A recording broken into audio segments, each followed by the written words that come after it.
నటసింహం Nandamuri Balakrishna mass director Gopichand Malineni కాంబినేషన్లో ఒక భారీ చిత్రం రూపుదిద్దుకుంటుంది. వీరసింహారెడ్డి వంటి హిట్ తర్వాత వీరిద్దరి కలిసి పనిచేస్తుండడంతో సహజంగానే ఎన్బీకే 111పై భారీ అంచనాలు నెలకొన్నాయి. ప్రస్తుతం ఈ సినిమా షూటింగ్ శరవేగంగా జరుగుతుంది. వీరసింహారెడ్డి విజయానికి ఏమాత్రం తగ్గకుండా దర్శకుడు గోపీచంద్ ఈ చిత్రాన్ని మరింత పవర్ఫుల్గా తెరకెక్కిస్తున్నారని ఫిల్మ్ నగర్ టాక్. తాజాగా ఈ ప్రాజెక్టుకు సంబంధించిన ఒక క్రేజీ వార్త సోషల్ మీడియాలో వైరల్ అవుతూ నందమూరి అభిమానుల్లో ఉత్సాహాన్ని నింపుతుంది. వీడియో చివరి వరకు చూడండి. ప్లీజ్ లైక్ చేయండి, షేర్ చేయండి, అలాగే బెల్ బటన్ నొక్కి సబ్స్క్రైబ్ చేసుకోవడం అస్సలు మర్చిపోకండి. ఇక స్టోరీలోకి వెళ్తే, సాధారణంగా బాలయ్య సినిమాల్లో స్పెషల్ సాంగ్స్ అంటే థియేటర్లో రచ్చం మామూలుగా ఉండదు. ఈ క్రేజ్ను దృష్టిలో ఉంచుకొని దర్శకుడు గోపీచంద్ మలినేని ఈ మూవీలోనూ ఒక స్పెషల్ సాంగ్ను ప్లాన్ చేశాడట. వీరసింహారెడ్డిలో ఐటమ్ సాంగ్ కోసం చంద్రికా రవిని రంగంలోకి దించిన దర్శకుడు ఈసారి బాలీవుడ్ భామ నర్గిస్ ఫక్రీని ఎంపిక చేసినట్టు సమాచారం.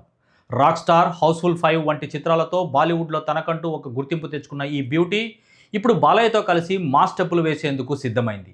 ఈ గ్లామరస్ ఎంట్రీ సినిమాపై బజ్ను ఒక్కసారిగా పెంచేసింది. ఈ మాస్ మసాలా పాట కోసం మేకర్స్ ఎలాంటి రాజీ పడకుండా ప్లాన్ చేస్తున్నారట. హైదరాబాద్లో ఈ పాట చిత్రీకరణ కోసం ఒక ప్రత్యేకమైన సెట్ను నిర్మించారని సమాచారం. ఈ శుక్రవారం నుండే ఈ సాంగ్ షూటింగ్ ప్రారంభం కానుందట. బాలయ్య తనదైన ఎనర్జీతో వేసే పవర్ఫుల్ స్టెప్పులకు నర్గిస్ ఫక్రీ గ్లామర్ తోడైతే బాక్సాఫీస్ దగ్గర మోత మోగడం ఖాయమని చిత్ర యూనిట్ ధీమాగా ఉంది. ఈ సాంగ్ సినిమాకు ప్రత్యేక ఆకర్షణగా నిలుస్తుందని విశ్లేషకులు భావిస్తున్నారు. ఈ క్రేజీ అప్డేట్ బయటకు వచ్చినప్పటి నుండి నందమూరి అభిమానులు సోషల్ మీడియాలో హంగామా మొదలుపెట్టారు. బాలయ్య ఎనర్జీకి నర్గిస్ ఫక్రీ గ్లామర్ తోడవుతుండడంతో సినిమా రికార్డులను తిరగరాయడం ఖాయమని అంటున్నారు. ఇక నందమూరి బాలకృష్ణ సినిమాలకు ఎస్ తమన్ సంగీతం ఒక ప్రత్యేక బలాన్ని ఇస్తుంది. వీరిద్దరి కలయికలో ఇప్పటికే వచ్చిన అఖండ, వీరసింహారెడ్డి, భగవంత్ కేసరి, డాకు మహారాజ్ వంటి చిత్రాలు సంగీతం పరంగా పెద్ద విజయాలు అందుకున్నాయి.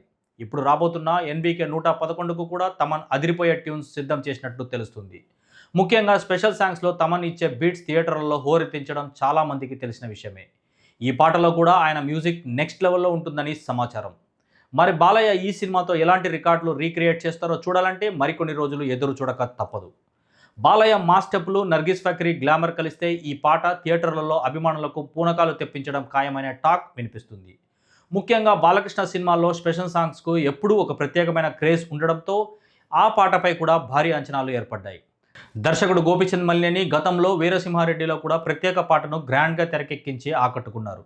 ఈసారి మరింత స్టైలిష్గా మాస్ ఆడియన్స్ను టార్గెట్ చేస్తూ సాంగ్ను డిజైన్ చేసినట్లు తెలుస్తుంది. సంగీత దర్శకుడు తమన్ పాటకు హై ఎనర్జీ బీట్ సిద్ధం చేశారని సమాచారం. ఇక హీరోయిన్ విషయంలో కూడా పలు మార్పులు జరిగినట్టు తెలుస్తుంది. మొదట చిత్రంలో హీరోయిన్గా నయనతారను అధికారికంగా ప్రకటించారు.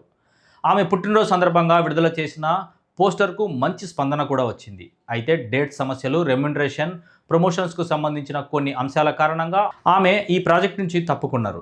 దీంతో మేకర్స్ వెంటనే బాలీవుడ్ చందమామ కాజల్ అగర్వాల్ను ఫైనల్ చేసినట్లు సమాచారం. గతంలో బాలయ్యతో కలిసి భగవంత్ కేసరిలో నటించిన కాజల్కు మంచి రెస్పాన్స్ రావడంతో ఈ జోడీ మళ్ళీ రిపీట్ చేస్తున్నారని తెలుస్తుంది. ప్రస్తుతం హైదరాబాద్లో బాలయ్య, కాజల్పై కీలక సన్నివేశాల చిత్రీకరణ కొనసాగుతున్నట్లు సమాచారం. ఇక సినిమా విషయానికి వస్తే వృద్ధి సినిమాస్ బ్యానర్పై వెంకట సతీష్ కిలారు భారీ బడ్జెట్తో చిత్రాన్ని నిర్మిస్తున్నారు. యాక్షన్, ఎమోషన్, మాస్ ఎలిమెంట్స్తో రూపొందుతున్న ఈ సినిమా వచ్చే ఏడాది భారీ స్థాయిలో విడుదలయ్యే అవకాశాలు కనిపిస్తున్నాయి. ఇక నర్గిస్ ఫక్రీ బాలయ్య మూవీలో స్పెషల్ సాంగ్ తర్వాత టాలీవుడ్లో మరికొన్ని అవకాశాలు అందుకుంటుంది అన్నది కూడా ఇప్పుడు ఆసక్తికరంగా మారింది.